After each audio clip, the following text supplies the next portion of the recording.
Hi, my name is Rachel Parks, and I will be discussing soft skills in the workplace. I feel they're quite often overlooked, even though they're so important. The reason I say this is because when I received feedback for the resume we wrote, I was told not to include my soft skills. Employers don't care about that. They want to know your hard skills. So I'm going to discuss 6 that I think are pretty important in the workplace. The first one is communicating effectively. Your body language says it all, so use appropriate body language. When you cross your arms, it tells people that you're not interested or you're bored. You have to be a good listener. Listening is important. And you must speak so everyone can understand. Talk in terms that everyone can understand. With the mentorship experience, listening to my mentor was so important. She's so knowledgeable, and she gave me some great advice for my class and for my professional career. The second soft skill is acting responsibly. Being a flexible person shows your employer that you are easygoing and you take things as they come. Nothing's really going to get you too upset. Keeping a positive attitude is hard but so important. There are so many people who have a negative attitude all the time, and it's hard to stay positive. And you have to be respectful towards others. You have to be nice, care about others' feelings. And during my mentorship, I'll be honest, there were some days I did not want to meet with my mentor. I just wanted to keep working. I didn't want to talk about schoolwork, but I kept a positive attitude and I respected the time that she took to meet with me, and we got a lot of work done. The third is working productively. Setting goals is so important, but you have to set goals that you can reach. If you set goals that are unattainable, you're not even going to try. Not procrastinating is hard, and I admit I am a procrastinator. I can always find something better to do. And sticking to your deadlines, that's important. If you say it's going to be done, it's going to be done. We've all heard the phrase, you snooze, you lose. Well, you miss those deadlines, you could miss out on some big stuff. So, and being organized is going to help you meet your goals and meet your deadlines. So in the beginning of this class, we made up our plan for completion, and that was my goal. My goal is to get this class done. I had to work hard to meet it, and there were a few that got pushed back a couple days, but I worked and I got it done, and it was finished in a timely manner. The fourth soft skill is working cooperatively. You have to be a team player. If you're going to work with people in the public, you have to be cooperative. You have to have confidence to take on a leadership role if you're asked to.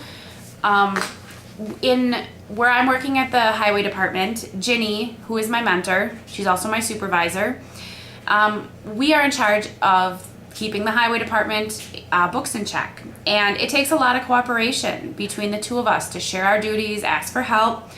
And Ginny will be retiring this coming spring, and with that retirement, I will be taking on a leadership role at the highway department as the new lead accountant and office supervisor. So I need to step up. I need to be confident and take that role. The fifth soft skill is demonstrating integrity. You must follow the rules. If you don't, it could mean your job, it could mean your reputation. You have to be honest. Keeping up in a lie is so much harder than just telling the truth. Be honest right up front.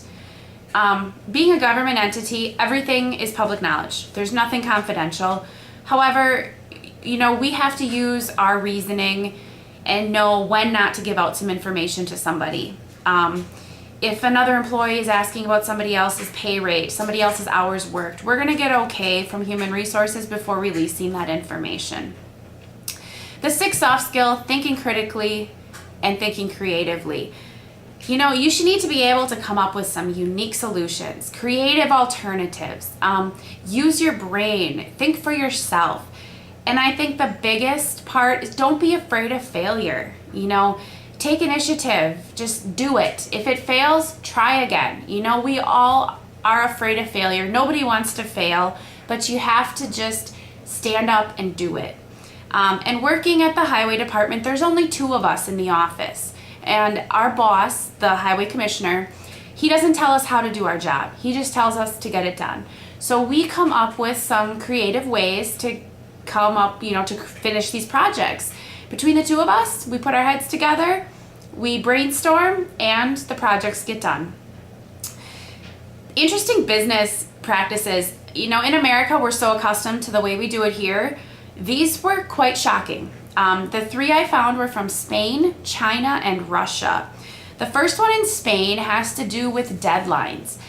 Here in America, we have a deadline, we meet that deadline. In Spain, if they have a deadline, they see it more as a suggested day of completion, not the day it will be done. I think it shows that Spaniards maybe are a little more relaxed in life, sometimes maybe too relaxed, but Americans are busy, and I think by meeting our deadlines, we show that we stick to our word.